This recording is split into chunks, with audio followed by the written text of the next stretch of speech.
Hello there. This is the 6th edition from News Central TV, coming to you live from our studios in Abuja. I'm Neota Egbe. The top stories at this hour.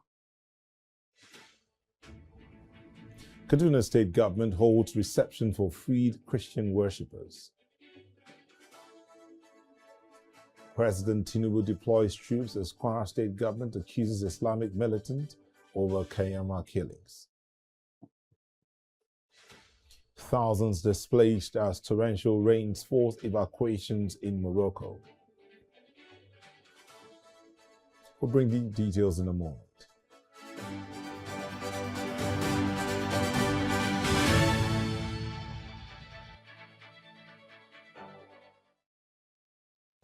We start out in Kaduna State, where reception has been held for the Christian worshippers that were kidnapped from 3 churches in Kermin-Wali Community, Kajuru local government area. News Central confirms the final group of 84 victims were released on Thursday morning, days after an earlier 82 regained freedom.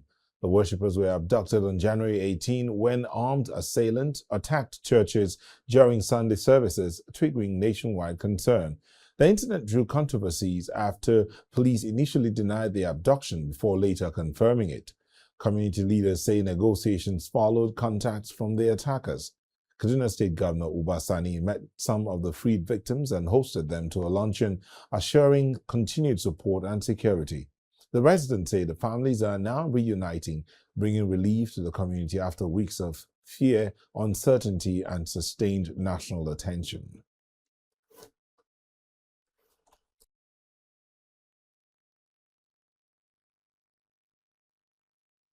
We're here with the 82 that have now returned back home safely.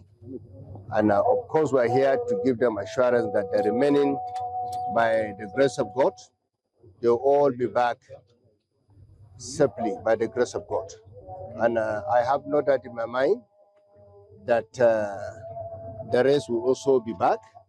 And of course, as you're aware, they're all here undergoing psychosocial therapy, and we are trying to ensure that our medical doctors check them very well. And of course, we know that they've gone through a lot of trauma, and of course, it is a very difficult situation. And as a government, it's our responsibility to ensure that all of them are certified medically fit. And of course, some of them have had some very minor injuries, as you can see. But I'm happy that they are all recovering, and they have met them in a high spirit, because since they arrived here, the government have been looking after them to ensure that all of them return back home very well without any issue of any medical issues. And of course, I also assure them, by the grace of God, the remaining will also return in the next 1 or 2 days by the grace of God. And I'm being joined by my colleague Emmanuel Bagudu, who was at that reception, now here to give us an update. Hello, Emmanuel. Thank you so much. Good evening from Kaduna State. Thank you. Indeed. So just let us know, what's the situation now, and have these victims reunited with their families, and what's the reaction from there? Yes, the situation is the fact that officially we have a total of 166 kidnapped Kolwewali Christian church attack victims returning back to Kaduna. Here in Kaduna City Center, they are here under the custody of the government house, under the custody of the Kaduna State government, and then they are being rehabilitated. They are being given psychosocial support before they are being handed back to their family. Complete 166 Christians back home returning their freedom. Don't forget, it started with 177. Then, of course, 11 were free, of course, making it 166. Then later on, 82 were free, making it 84 left, and of course, the 84 now left. They now returned back this afternoon. That's the 84 in those orange shirts. Of course, the 82 were the ones with the white shirt, and of course, the 11 were the ones we earlier reported. So all the Christians in Kuruwali are now back in Kaduna State. They are now with the state government, who are studying their health situation to ensure that they're okay before they will return back Kuruwali, and then they now reunite with their family. But of course, we had those words from the Kaduna State Governor who, after receiving the 82, first of all, made it clear that, okay, I got 82 persons. Thank God I got 11 that came back home, and the 82 I got, I'm rehabilitating them right now, and I can assure you that the next 1 or 2 days, the remaining 84 will come back, and this afternoon, the 84 are back. So that is the situation in Kaduna State, and the 84 will now join their counterparts at the Kaduna State Minister of Women Affairs, and of course, Minister of Women Affairs shelter, where they'll be undergoing, of course, some kind of psychosocial support and rehabilitation before they can go back to their homes tomorrow, probably during the weekend. Anyhow, the government decided to go back and reunite with their family. Yeah. So one of the Christians initially kidnapped on the 18th of January 2026 at about 9 a.m. in the morning in Kinuwali. Children are 71, children are 72, and the Equa Church are now in the hands of the domestic government, and then they are free. Officially, that's what we have. That's the evidence that presented in the domestic. All right, thank you very much, Emmanuel. Thank you for your reporting. Thank you. To Kwara State, where Governor Abdulrahman Abdulrazak has blamed Islamic extremists for the recent massacre of victims who were targeted for refusing to submit to an altered religious doctrine. According to him, the governor said the affected community chose to remain under its emirate and practice Islam in its traditional form, prompting the attack. He described the incident as a deliberate massacre, not a ransom-related crime.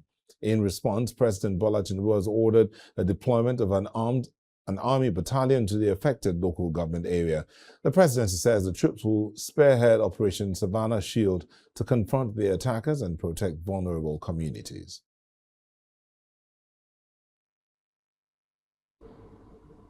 In the meantime, Kogi Central lawmaker Natasha Akpoti-Uduaghan has condemned the recent killings of 75 persons in Kwara and Benue State, describing the acts as senseless and calling for urgent action to end the killings. The lawmaker slammed the rising violence, saying it is a threat to national unity and stability. In a heartfelt condolence message, Akpoti-Uduaghan urged government to move beyond rhetorics and deploy coordinated, decisive measures aimed at ending the killings and guaranteeing the protection of lives of the citizens, saying it must be non-negotiable. She called for prompt investigations to end the cycle of impunity and a people-centered security architecture to restore public confidence. And to further discuss this whole situation from Benue, from Kaduna to Kwara and down to Benue, I'm joined by a retired wing commander of the Nigerian Air Force, Musa Salmanu. Thank you for coming. Thank you for having me. Good evening, He's a peace and development analyst. Again, thank you for joining us here. Thank you. Also joining me virtually from Kaduna is Awal Abdullahi, retired military veteran and convener Northern Consensus Movement. Awal, thank you for joining us as well. Thank you for having me. This matter, I mean, let's start out with Awal. Since you are in Kaduna, the 84 that have come back now this afternoon, you heard our reporter there, that makes it 166 that were kidnapped on that fateful Sunday in January. What would you say? Some say they were just released. There are those who are assuming or coming up with, what do you call it now, conspiracy theory, so to speak, that there were negotiations and ransoms that were paid. Well, whatever it is, the most important thing is there was an abduction and there is a release. That is the most important thing. There were abduction, there were release, and also there was no casualty as far as those that were adopted are concerned. This is the most important thing, is the most paramount thing for every government under these circumstances, not only Kaduna State government, but even at the center, the federal government would appreciate this very situation. Whatever happens, whether there was negotiation or there was no negotiation, it was out of intensive tactical movement and the rescue, whatever it is, the most important thing is, I repeat, there was an abduction and there is a release of all that have been abducted and returned safe, sound, and healthy, uninjured. If you recall, the governor of Kaduna State during that time when he visited, he promised the community and of course Kaduna State and Nigeria by extension, that he will do everything humanly possible to ensure that these people are released unharmed. Equally, the security agencies made a commitment. The president himself made a commitment and gave a standing instruction to all security agencies to ensure swift, I repeat, to ensure swift release of this or rescue of these victims. So, now, yeah, thank you. Let me bring in Musa here. I'll still come back to you, especially because you are on ground in Kaduna. Musa, now at this point in time, we know that these victims, 166 of them, are really traumatized. The first 11 that were released, then the 82, and now these 84. These 84 will be joining from the report you got from our correspondent. What kind of treatment would you say they will be getting? Do you have an idea what kind of treatment they should be getting? But let's not say what they will be getting, what they should be getting. So for me, most important, and I think it's important that we, the narrative. So before I come to your question, I want us to look at the narrative and to also look at it from within our own social setup. Now, I heard your reporter talking about several times, 2-3 times, he mentioned about Christians when he was referring to the captives. I think it's a very wrong narrative for us to start ascribing when such things happen to the religion or the faith, whatever, of those that have that are the victims. Now we are looking at it, and where it's coming from, perhaps from the narrative or from how the American media. I don't think this is on, because these were abducted from in the church. I agree with you. But however, if you look at the news, and I'm not talking about this in particular, I'm talking about wider. The wider, okay. Because if you look at even the release from Kwara State, they were talking about Muslim. So now we are beginning to label the victims not as individuals, not as Nigerians, but as either Muslims or Christians, or maybe very soon we'll say traditionalists and so on. And we keep forgetting that Nigeria, by our constitution, is a secular state. Exactly. So, and I think I understand where this is coming from, because the narrative coming from, for example, from the United States, you have to look at in strategic communications, you have to look at your audience, local audience. In America, it is allowed. America is a society of binaries. Even if you're an American, you are either Hispanic or Black American, you are this or that, and so on. So it's normal. It's a normalized way of calling things. In Nigeria, you don't identify me as maybe the highest, you say maybe Northern Nigerian. We do not identify ourselves by our faith. You don't say Christian Nigerian. You don't say Muslim Nigerian. You just say you are a Nigerian. So I want to urge all of us that in saying all these narratives, we must focus our eyes on the ball. Nigerians. It's Nigerians that are suffering all this, whether they are from the north, the south, Christians, Muslims, or even people that don't practice any religion or their traditional African religions. Now, back to the question of what type of support should they be given? Should they be getting? The first, which I suppose and which I saw, is that psychosocial support is the first kind of trying to check their health, check their, because this experience, if you've come close to anything like this, you know how traumatizing it is. First as individuals, as families, as communities. Now, after that is done and all their health and so on is checked, and they're a bit stabilized, and that fear, because security, whether we like it or not, is also psychological. It's how you feel. Do I feel secure? Do I feel safe? Do I feel safe to go back to that area, to that place? Will there be issues of PTSD, kind of trauma, thinking that for any, they keep remembering that incident. If you hear anything, you'll be thinking this. So there must be that. There must be assurance from the state and federal government. And there must be that feeling of, like we've seen, rehabilitation. Rehabilitation first as individuals, as communities, then as communities. Then if we do that, then we can now know that perhaps the state is playing its own role. Now, even the wider... we need to go on a quick break here. But you see, Awal, I know you're also there, but I'm seeing... looking at the Kaduna State Governor, that he was looking somewhat relieved. I do know that, or we understand from the reports we've gotten, that there are certain things he's also doing in terms of job creation, creating a conducive environment for everybody, regardless of religion or where you're coming from, even if you're not originally from Kaduna State. That's been going on. That's the news and reports we're getting. But we'll take a moment. We'll go on a quick break. We'll come back. We'll see Awal and Musa, and we'll bring you some other person to look at another angle of things that are happening across the country. Just stay with us.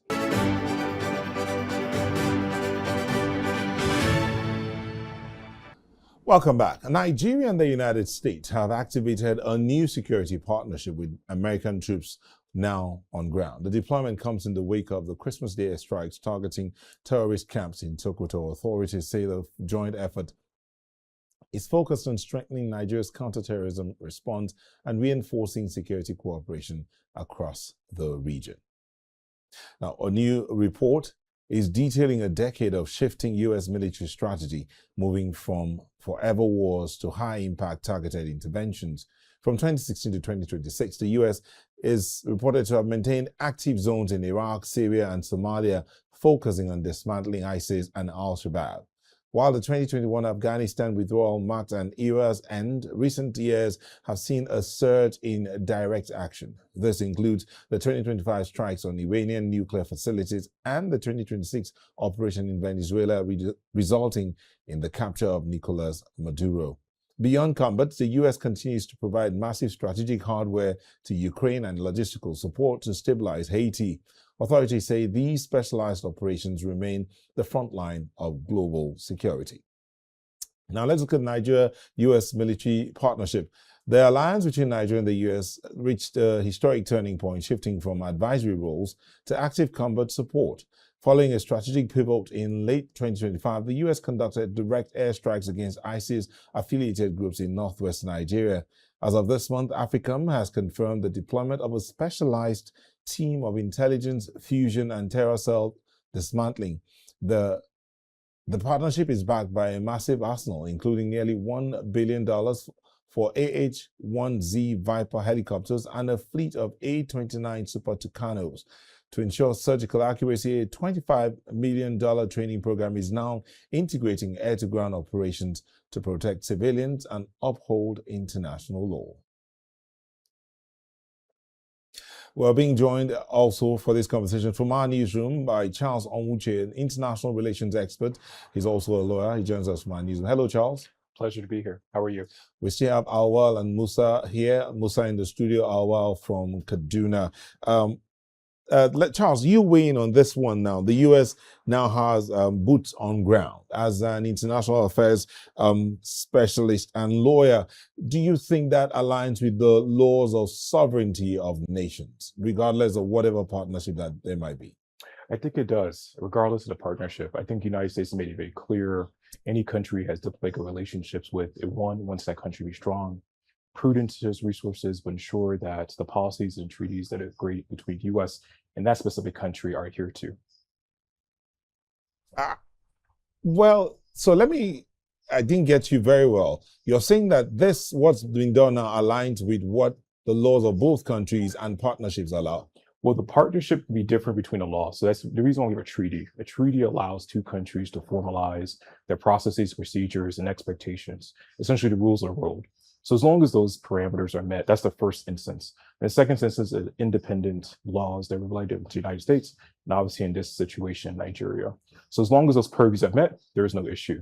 Now, when those purviews are not met, then both countries come together and typically identify what the issue is and to figure out how to move forward. As we know, we have laws, but all laws are not followed. And that's the expectation that we all see. But I think the most important thing is for us to have a system in place to address concerns as they appear before us. Okay, Musa, this has happened. I mean, we were just talking earlier about the return of 166, but now we're seeing boots on ground from the U.S., a fusion of intelligence and technical support.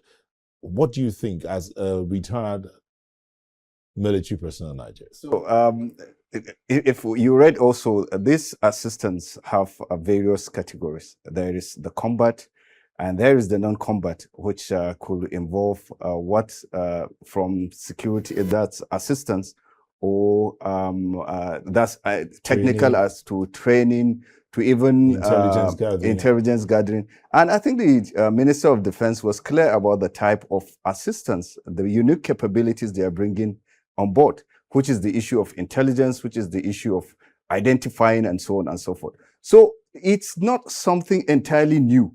We have had trainers, we have had advisors, or by whatever name they're called, participating and working line in line on the ground with the Nigerian military. Not only the US, perhaps the UK and so on. Those partners that we have always worked together with. So if perhaps what is changing is the intensity or the nature of this partnership. Now, if you relate it to, let's say, it's December strike, which was also something unprecedented. Now, if you take away, that is the extreme where you're using lethal force against groups and whatever. But if you take it slightly down, there have been this cooperation ever since. I give you personally, I trained in the United States Air Force Staff College. That's where I did my Staff College. For 1 year, I was embedded with the military, with the US military, training with them and doing everything they would do. So these are things that are usual, they are normal. I think what is bringing the whole difference is one, and this is what I will advise, that we have to manage these narratives. We have to manage this communication. We shouldn't, for example, as a nation, allow others to frame this narrative. And this is why it's spiraling out of control. Because these are normal things, non-militaries, non-kinetic. We have foreign military cells and so on and so forth. Yes. So they have partnerships that have been there, they have existed, and we have benefited from it from both sides. And so it's honestly, except when it's escalated, when there are more boots, we don't know the number yet, but it's normal for there to be those support, whether in country or from the American bases or American source elsewhere. So it's a normal thing, and it shouldn't be taken out of context. Well, now many in Nigeria are well, the American soldiers are on ground, so everything else will be sorted, because there is that narrative which is believed to be pushed forward by the Americans, that when America steps into anything, it is sorted. But you being a veteran and on ground as well, seeing men coming to the country wearing other uniforms apart from our uniforms, what kind of messaging do you think, even as Musa said, we need to control this narrative from our own end as well, to the people on ground, to the citizens on ground? What should we be saying if you had the opportunity to talk to those 166 that have returned home and others who are maybe family members of victims of kidnapping or attacks? What would you be saying to them about this? Well, it is simple. I would be making them understand that just like the wing commander there have said, this kind of partnership is not a new thing. It has been in existence for a very long time, and it is not only between Nigeria and America, even though there's skepticism about the coming of America. But like he rightly said, we should control the communication, the means of communication, and then try to educate Nigerians, not just the families of 166, but Nigerians in general, most especially Nigeria of the northern region, to understand that it is not about what they feel or what they think is what is happening, but about the contribution that is expected to come in as these Americans are coming in. So I will be telling the families, and of course those that were abducted, that well, they are here to assist. They are here to contribute to national security, to national development. They are not just here because of you, because there's going to be this psychological thinking, and then embedded in them, if not being careful, that they were specifically here because they have been kidnapped, because they are coming immediately, within the parameter of the situation or that happened to them. And also, other northerners are now beginning to think. That is why I agree with the wing commander that the communication needed to be controlled. Other northerners, to be precise, are beginning to think otherwise. And just like the wing commander also put it, we need to be Nigerianized. We need to think patriotically. We need to speak patriotically. We need to convince ourselves that it is about Nigeria, it is not about tribe, it's not about religion. Already the narrative is being blowing up, this number of Christians or that number of Muslims, or it's about Christians or it's about Muslims. That is an indirect divide and rule, just like you earlier tried to portray of a certain theory that I would not want to be mentioning. But truly, that would be my line of communication, to make them understand it is about Nigeria, it is about the general security of the people, it is about trying to control the security challenges and ensure that there's accelerated development as far as the whole issue is concerned. And that was why when you try to bring up the issue of Ubasani, Ubasani is an activist, and activism is about humanitarian activities. So being an activist, becoming a governor, he understands the issue of human rights, human development, freedom, human freedom. And that was why you see the happiness in him, and he's trying to ensure that all those victims are carried along so that they can feel at home, they can feel comfortable, they can feel that they are cared for, not feel being neglected. And it's not, and I'm sure the Ubasani that I know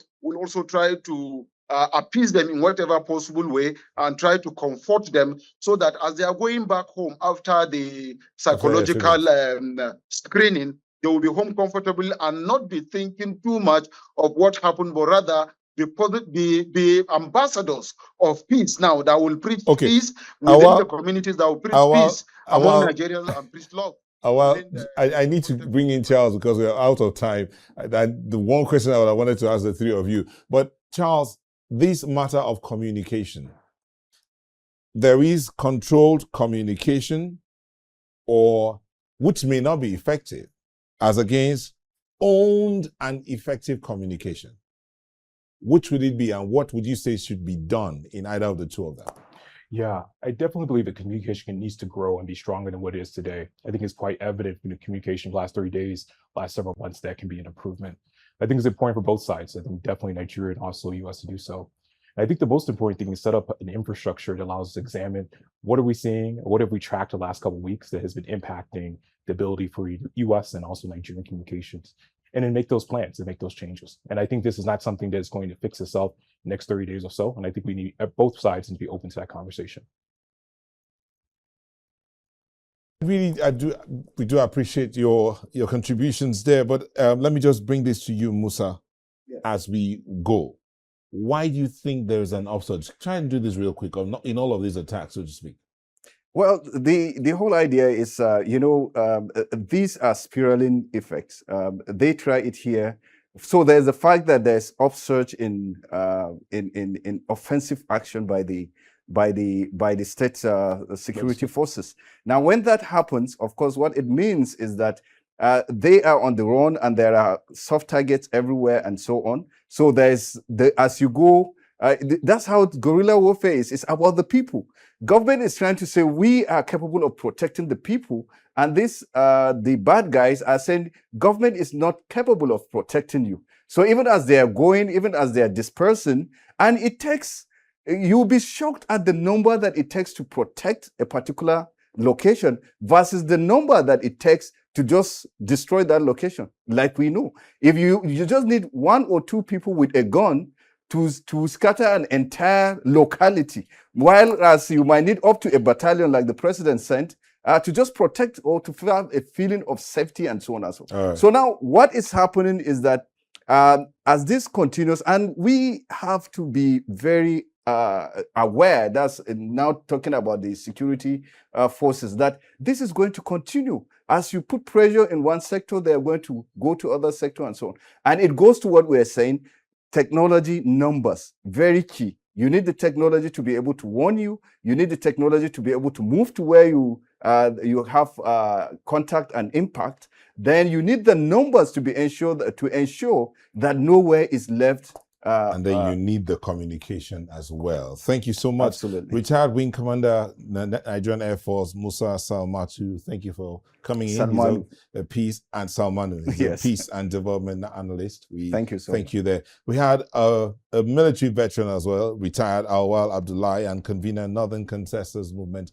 Thank you for coming in, Awal. We do appreciate Thank you for having me. And Charles Onwuchi, international relations expert, who joined us from our new studio. Gentlemen, I look forward to the day when we can have the whole hour to have this conversation, because I have a couple of questions I wanted to put to you, but we'll do that again maybe tomorrow. I'll talk to the producer and see how that works out. But thank you once again. We'll go on a quick break. When we return, group demands Interior Minister's resignation over NYSC certificate saga. Join us again for details.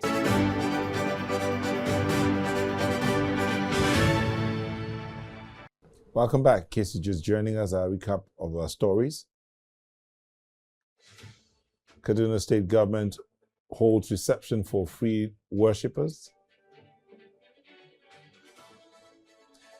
President Tinubu deploys troops as Kwara State Government accuses Islamic militants over Kayama killings. Thousands displaced as torrential rains force evacuations in Morocco. To the National Assembly, where the Senate on Wednesday passed the Electoral Act Amendment Bill, but rejected a key proposal that would have made the electronic transmission of election results compulsory. The vote followed weeks of criticism from civil society groups who accused the lawmakers of deliberately delaying action on the legislation. The bill was the sole item on the order paper after a valedictory session for the late Senator Oke Ezeya. It was approved in the Committee of the Whole after lawmakers considered and adopted all 155 clauses. One of the major amendments shortened the timeline for the Independent National Electoral Commission to issue a notice of election from 360 days to 180 days. Senate President Godswill Akpabio said a joint committee of the Senate and House of Representatives will now harmonize the bill before forwarding it to President Bola Tinubu for assent. Meanwhile, the African Democratic Congress has criticized the Senate for rejecting the key provisions of the Electoral Act bill, warning that the move undermines Nigeria's electoral credibility. The party condemned the Senate's refusal to mandate electronic transmission of results, calling it a major setback for protecting voters' mandate. Proposals on electronic voters' card downloads, shorter election timelines, and reduced candidate publication periods were also rejected. According to the ADC, these decisions weaken electoral safeguards, create room for malpractice, and impose logistical challenges on INEC. The party accused the ruling APC of using its majority to block democratic reforms, urging Nigerians to demand accountability. In the meantime, in a bid to expand the nation's political space, the Independent National Electoral Commission says that it has officially registered 2 new parties, raising the total number of registered political parties to 21 as the country prepares for the 2027 general elections. INEC Chairman Professor Joash Amupitan made this known during the Commission's first consultative meeting with political parties in Abuja, saying the Commission is set to commence a nationwide sanitization of the voter register, which currently sits at 93.4 million names. Amupitan urged citizens to immediately collect their permanent voter cards before the deadline to ensure that their voices are heard during the forthcoming FCT and state elections. 14 associations that satisfied the initial pre-qualifications were invited to proceed to the next stage. Of these, 8 successfully uploaded their documents on the Commission's dedicated portal. The parties are stated here, but out of these 8, only 2 qualify for final assessment and verification of due compliance with the Constitution and the Electoral Acts. After due consideration, only the Democratic Leadership Alliance was found to have complied fully with the requirement of the law. Accordingly, the Commission has decided to register the Democratic Leadership Alliance as a political party effective from today, 5th February 2025.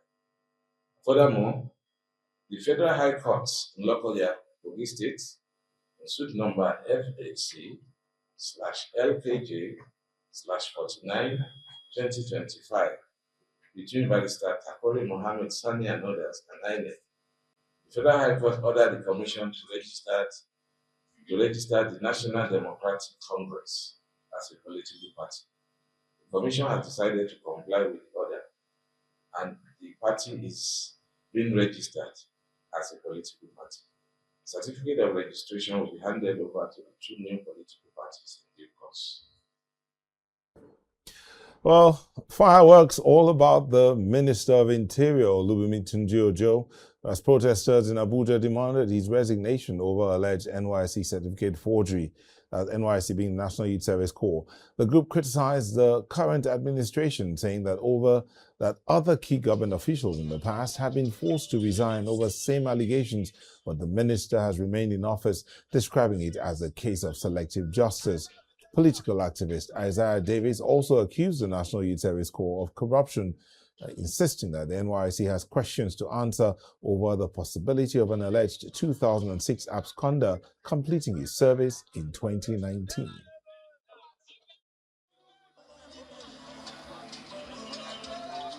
When the issue of certificate of marriage came up, instantly he was asked to go.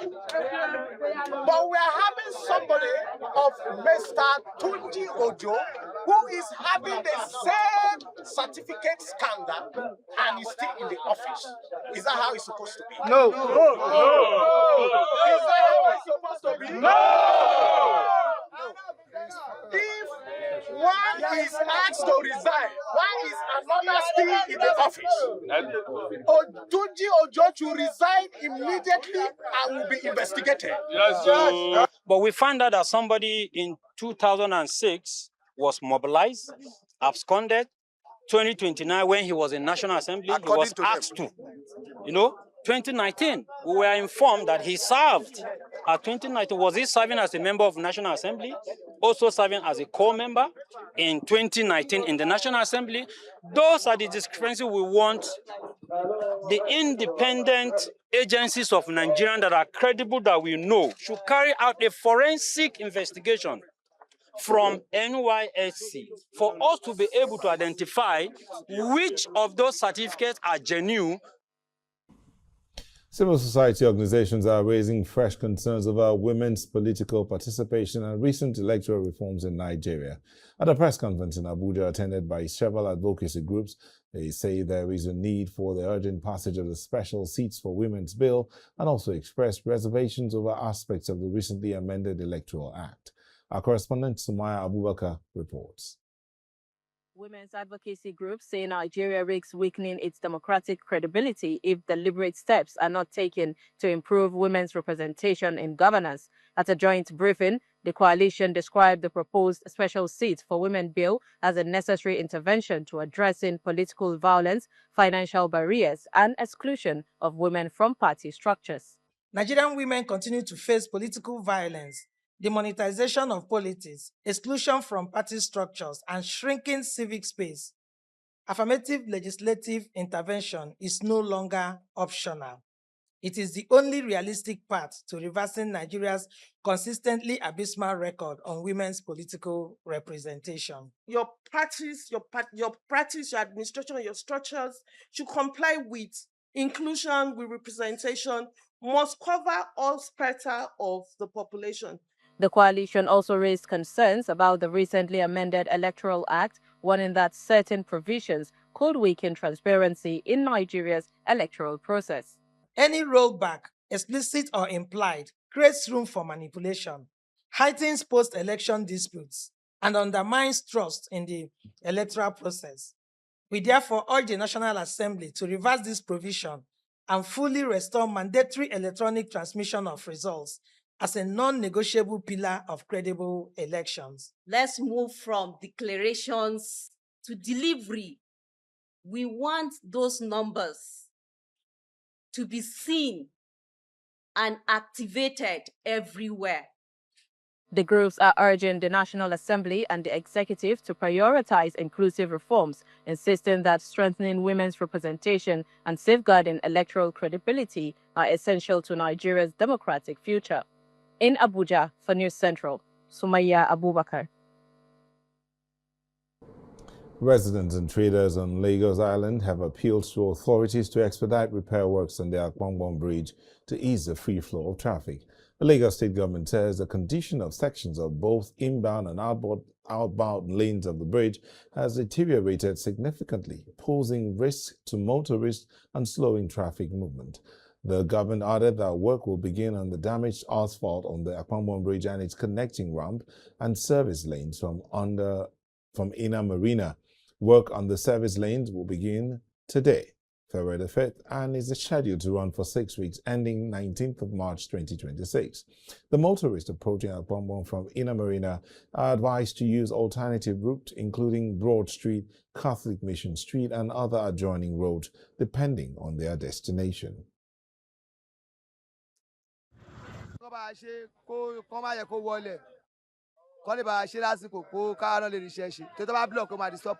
This major road, especially the other bridge there. If there's a rain now, you cannot pass there. And if you pass this place now to go down there, it's very bad.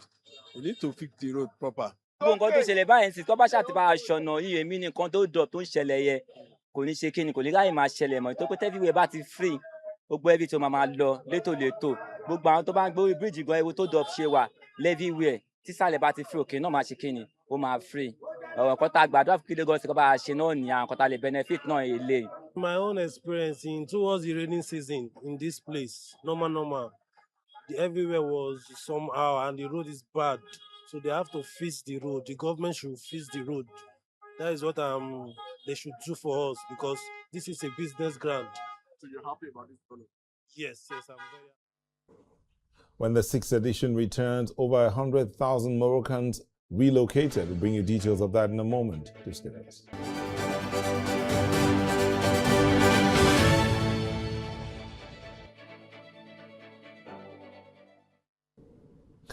Moroccan authorities say more than 108,000 people have been relocated from vulnerable areas in the country's northwest as persistent rainfall raises safety concerns. The precautionary operation spans Larache, Kenitra, Sidi Kassem, and Sidi Slimani provinces, with the largest displacement in Qasr El Kabir, where about 85% of the residents have left their homes.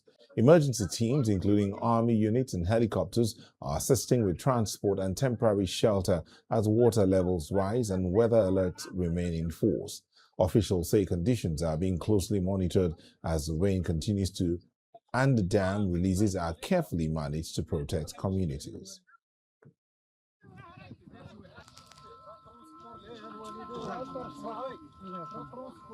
حرصا على سلامة المواطنين تم اعتماد الإجلاء التدريجي لسكان مجموعة من الجماعات وفق منهجية تراعي درجات الخطورة وحجم الأضرار المتوقعة، بالإضافة إلى توفير وسائل لنقل الأشخاص المتضررين، وهو ما أسفر إلى غاية صباح اليوم عن إجلاء ونقل ما مجموع 108,423 شخص. وقد ساهمت مجموع التدابير المعتمدة في الحد من انعكاسات هذه الوضعية الاستثنائية وضمان أمن وسلامة الجميع.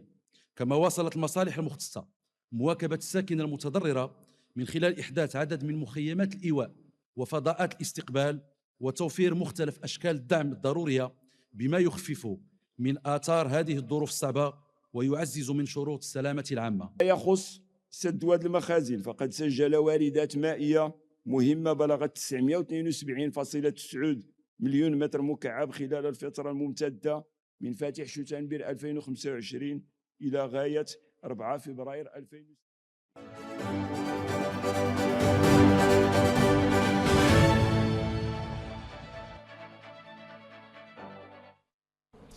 U.S. President Donald Trump has warned Iran's Supreme Leader Ayatollah Ali Khamenei to be very worried as Washington boosts its military presence in the Middle East. Trump said the warning comes amid ongoing but fragile talks over Iran's nuclear program, with reports suggesting planned negotiations are at risk over disagreement on venue and format. The United States has already deployed an aircraft carrier to the region and has not ruled out further military action following earlier strikes on Iranian nuclear facilities during Israel's conflict with Tehran. Trump also claimed Iran may be planning a new nuclear site, warning that any such move would trigger a strong U.S. response and further escalate tensions.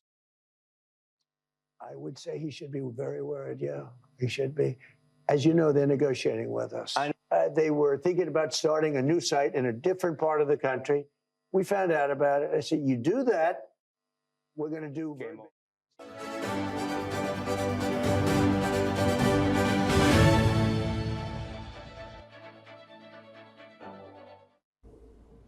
Experts at the Nigeria International Energy Summit have called on the federal government to initiate steps aimed at making the nation a leader in the utilization of gas for industrial growth and expanding Nigeria's gas development initiative.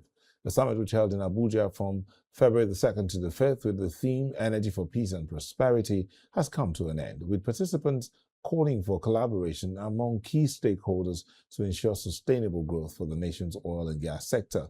News Central's business correspondent Joanna Mustafa tells us more. Final day of the Nigerian International Energy Summit marked the celebration of the National Gas Day, with conversations focusing on unlocking Nigeria's gas potential for power, industry, and growth. Let us move the potential to performance from reserves. Cannot be continue be talking about reserves and potentials of Nigeria. Let's move that from policy to prosperity. While gas was recognized as the cornerstone towards achieving Africa's energy transition, Nigeria's Minister of State for Petroleum Resources, Gas, says that much has been achieved within the sector. We have successfully implemented the nationwide rollout of the free LPG cylinder distribution program. This achievement demonstrates our resolve to transition from policies on paper to real impact in household, industries, and communities across Nigeria. The newly launched Nigeria's Gas Master Plan 2026 by the NNPC Limited remains central to the conversation, as the corporation says that it is positioning gas as the engine to Nigeria's industrialization. In one document, 93 pages, I've read them all, you have the story of the upstream, the midstream, and the downstream. You can see what the infrastructure plans are. And when if you're an investor, if you're going to the bank, you don't need to start explaining what is going to happen all around you. You have that document that shows the ecosystem. The question you then need to ask is, okay, when are these things going to be delivered? While some stakeholders commended the NNPC Limited for the plan, calling for collaboration to ensure its success, others called for equal attention to be given to the power sector. The power tariff is your strongest signal to the economic viability of the entire ecosystem. We need the economic signal that tells us the investment is safe and is rewarding enough for the development risk we're going to undertake. So I don't see any competitors in Nigeria at all. I think it's Nigeria competing against the world. With the summit coming to an end, the key highlight underscores the importance of gas to Nigeria's industrial future and Africa's energy transition. In Abuja, for News Central, Joanna Mustafa. Nigeria's naira strengthened at the official foreign exchange market on Wednesday, closing at 1,359 to the dollar, according to the Central Bank of Nigeria data. The gain extended a gradual recovery supported by steady reserves, tighter monetary policy, and improved investor sentiment. In contrast, the currency weakened in the parallel market, trading around 1,453 per dollar. The gap between both markets narrowed slightly, signaling improved dollar liquidity and confidence in ongoing foreign exchange reforms. The external reserves stood at $46.59 billion, offering a near-term support. Analysts say sustained reforms, capital inflows, and reserve management will remain key to maintaining stability through 2026 outlook.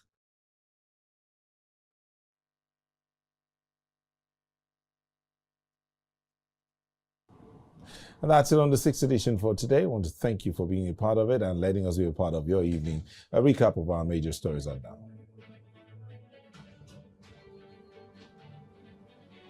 We told you that the Kaduna State government has received the final batch of 84 victims of kidnapping and has held a reception for them. We also told you that President Tinubu has ordered the deployment of troops to Kwara State, even as the government there is accusing Islamic militants of the attack on Kayama. And thousands are displaced as torrential rains force evacuations in Morocco. Remember that you may send your eyewitness reports and comments to the WhatsApp number showing on your screen. Follow us on social media. We are at News Central TV. You can also watch News Central on all of the social media platforms. Watch News Central also on live on DSTV channel 422, GoTV channel 23, StarTimes channel 274, Avo TV, and YouTube. Thank you again for watching. We'll see you tomorrow. I'm Nelta Igbe.